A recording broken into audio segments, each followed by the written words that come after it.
And we are back for episode 5.10. Our episode begins with an extra scene of the snows melting, allowing Stannis' army to move. However, Stannis finds out that much of his army, namely the sellswords with the horses, have abandoned him in the middle of the night.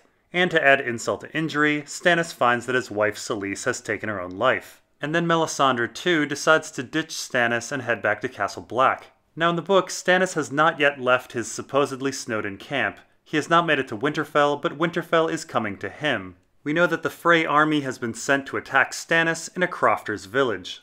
Our last glimpse of things is Theon and Jane Poole arriving at Stannis' camp along with the Braavosi banker Tycho Nestoris on the eve of battle. After borrowing money for sellswords from Tycho, something he did last season in the show, Stannis then claims he's going to execute Theon. Though frankly this seems highly unlikely, as Theon is an incredibly valuable hostage who knows the ins and outs of Winterfell and the Dreadfort, and who can be traded for lots of things. The Ironborn, for example, hold northern hostages and Torrhen's Square. Now in the book, despite the poor conditions, there is no desertion from Stannis' army. If anything, Stannis' army grows over time, as Stannis convinces the mountain clans to join him, and at least in a letter claims that other northerners are doing so as well. Additionally, Mel never deserts Stannis, but was left at Castle Black, and Selyse and Shireen remain alive at Castle Black as well. We next get to a scene with Jon and Sam where Jon tells his experience at Hardhome, and Sam then requests to be sent to Old Town to become a maester, like he always wanted to because he wants to protect Gilly and the babe.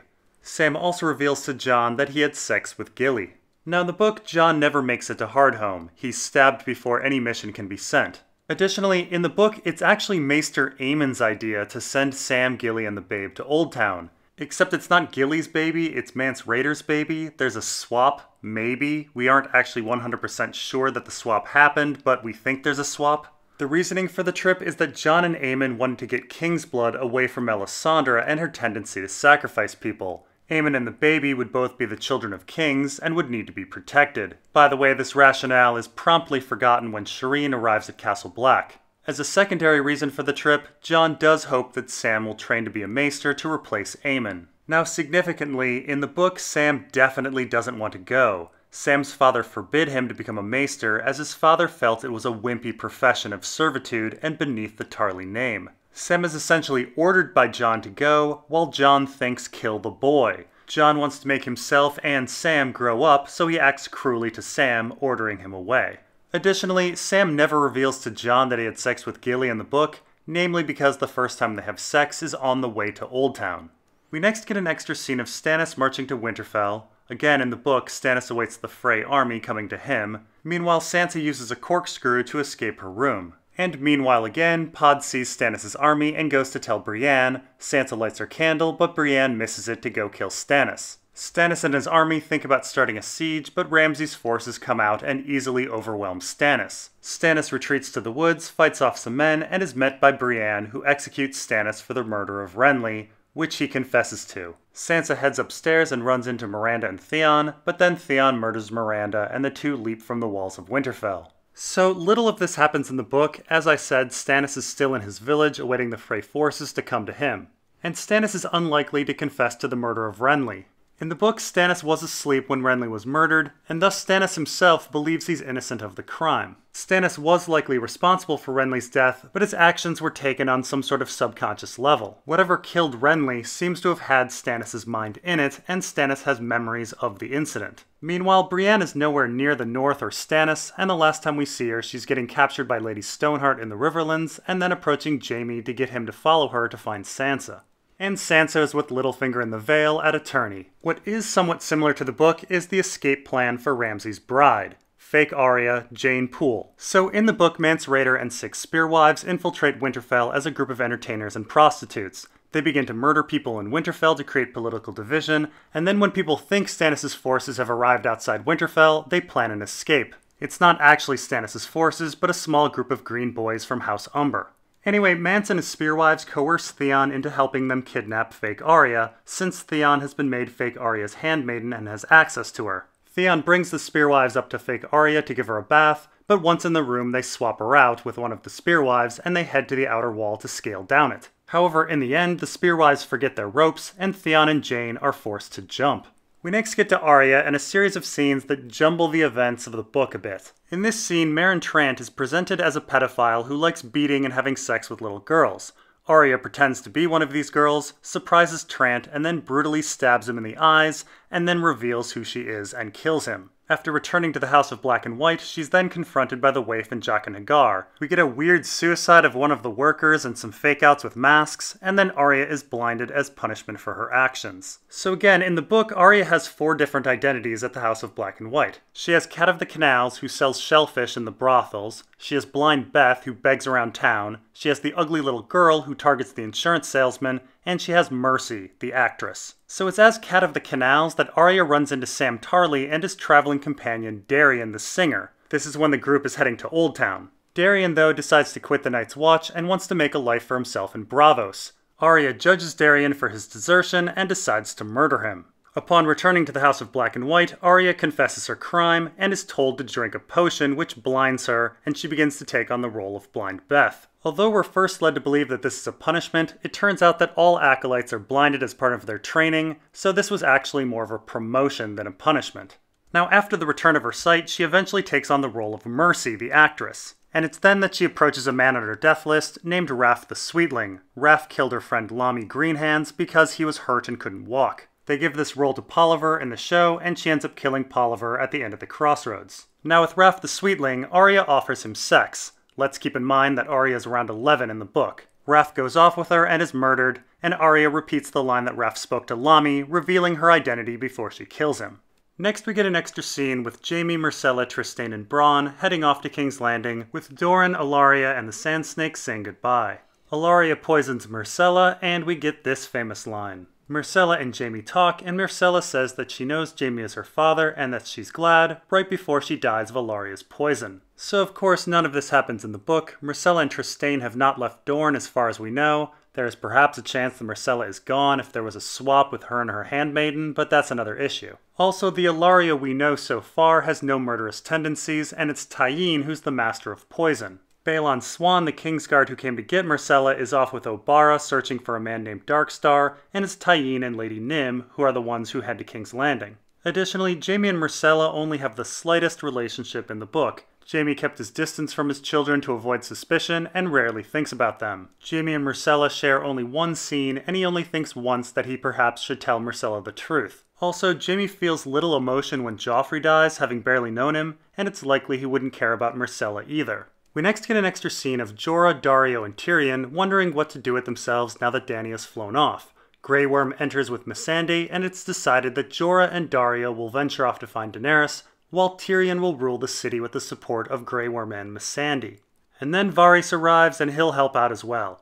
Now the post-Dany life in Meereen is markedly different in the book. When Dany leaves, Jorah and Tyrion are still slaves of the Yunkai. Daario is a hostage of the Yunkai as well, and Varys is still missing at this point, presumably hiding in King's Landing. Grey Worm and Missandei are around, but play relatively minor roles. In the book, Meereen is left in the hands of Hizdahr zo Loraq, Dany's husband, who tries to keep the peace with Yunkai and deal with the fact that he's been put in a politically weak situation without Dany. Perspective on the events at hand are seen mainly through the eyes of Barristan Selmy and the lingering Quentyn Martell to a lesser extent. There is a quest to retrieve Dany off in the Dothraki Sea, but it's taken on by Dany's small Khalasar and 2 of her Blood Riders, the crew she won with the hatching of her dragon eggs. These Dothraki characters vanish from the show in Season 3.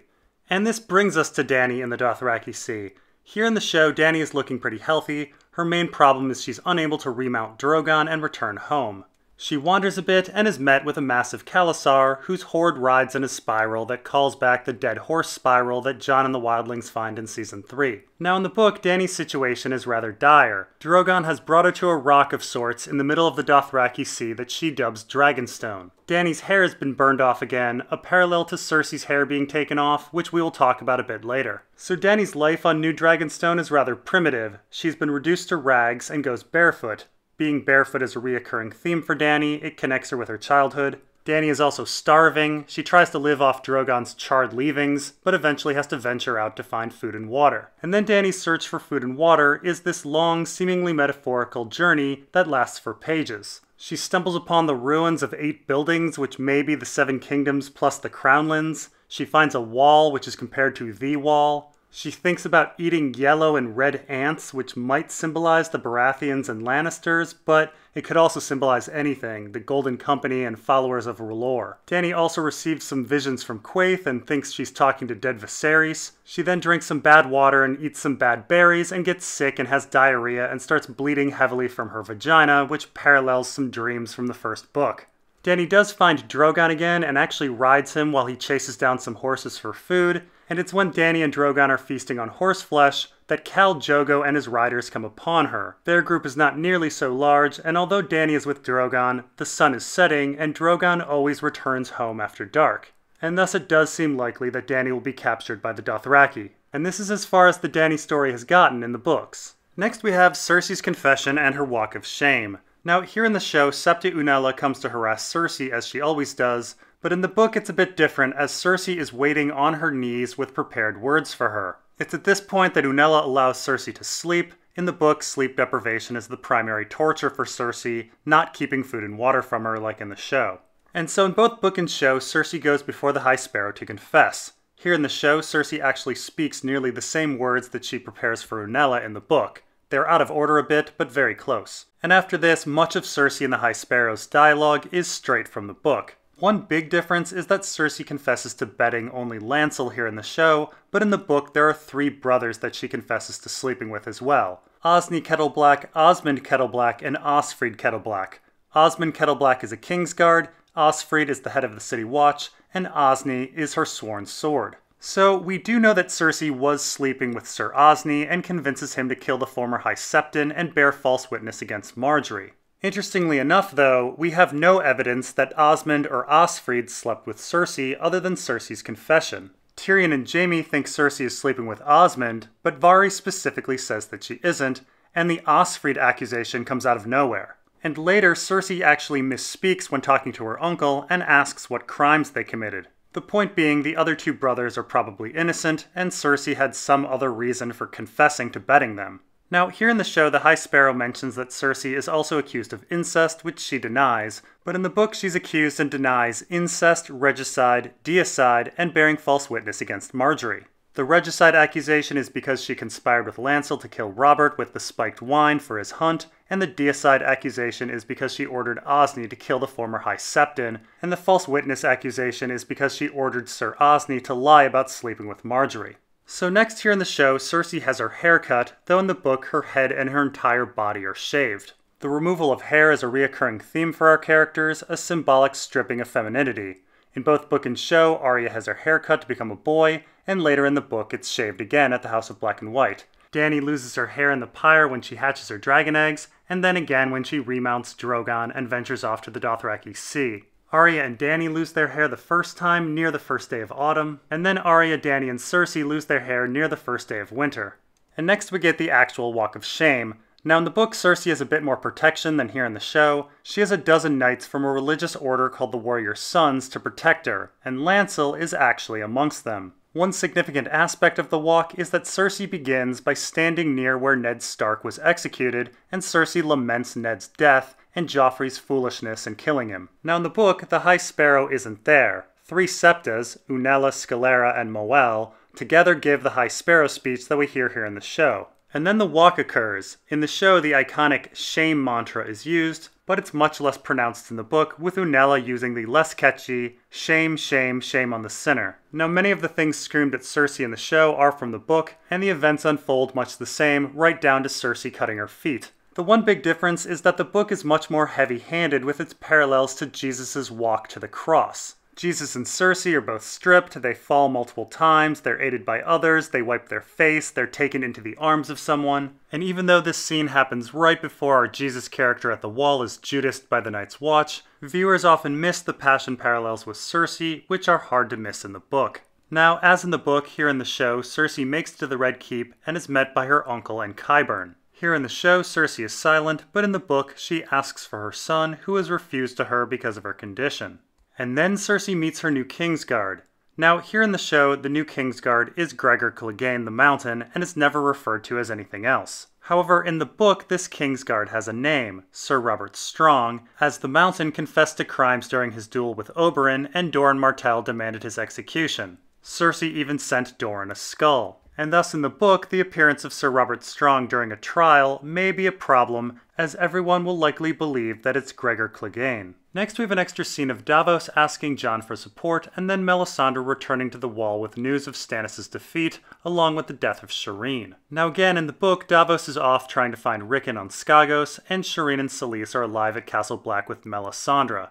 They never marched anywhere. Now, in the book, news of Stannis' death, whether true or not, comes with the arrival of the infamous Pink Letter. It causes everything to fall apart at the Wall. Keep in mind, here in the show, Jon is essentially dealing with only two problems. He fears the White Walkers, and the Night's Watch is angry that he let the wildlings through the Wall. However, in the book, Jon has a mountain of different issues. Jon appears to favor Stannis, even though the Night's Watch is to take no part in the affairs of the Seven Kingdoms. Jon has angered some Northern lords by settling wildlings in the Gift. He has arrested some Karstarks and married a wildling chieftain to the heir of Karhold. Jon is integrating wildlings into the Night's Watch and giving them castles to guard. He is actively making alliances with wildlings like Tormund, while trying to defend against wildlings like the Weeper. The Night's Watch is rapidly running out of food, and Jon is giving food to the wildlings and has put the Wall in massive debt to buy more food. He is sending his enemies like Alliser Thorne off to range. He has taken a giant on at Castle Black. He has sent a rescue mission to Hardhome. He's housing women at the Wall. He's keeping whites in a jail cell in hopes that they'll rise and he can talk to them. It's an absolute mess, but the biggest issue is definitely the food.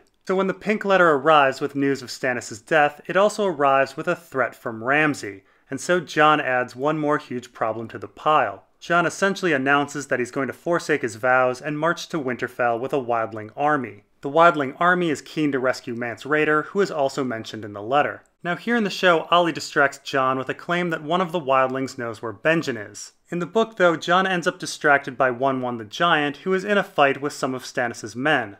In the book, Jon is stabbed by Bowen Marsh and Wick Whittlestick. Both of these characters earlier were concerned about the food shortage. But here in the show, the conspiracy is much larger and involves the show-only character of Olly, as well as Alliser Thorne, who is off-ranging in the book. Their motive seems to be about letting the wildlings through the Wall. Here in the show, Jon simply dies, but in the book he speaks the name of his direwolf ghost, in a callback to Robb, whose last word was also his direwolf's name, Greywind. And this is as far as the Jon story goes in the book. And that's all for episode 5.10. See you in episode 6.1.